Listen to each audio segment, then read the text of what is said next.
organelles of the cannabis plant that make the cannabinoids. So there's little hairs on the flowers of the cannabis plant, and they manufacture and generate these things. So when the flower...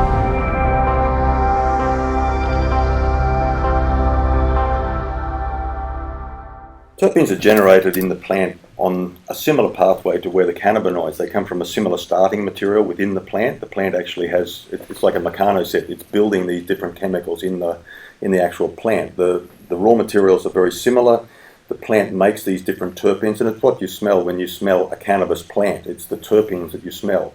And those terpenes can be things like the smells that you have from tea tree oil, which is... So the terpenes are things that you have in tea tree oil, in eucalyptus oil, the smells that you smell when you smell a mango, terpenine 4-ol, when you smell lavender. You've got particular terpenes there that are very rich in those plants that give you that smell, that terpene smell.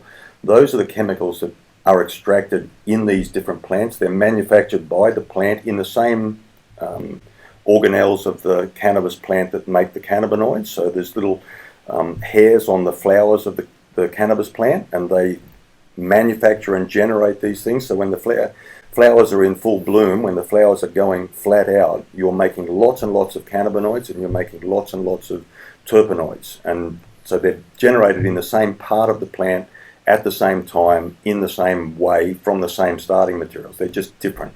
Cannabinoids have an effect on the body's pain receptors and different receptors in the body, specific receptors. Terpenoids, some of them have similar effects on the cannabinoid receptors, the CB1, CB2.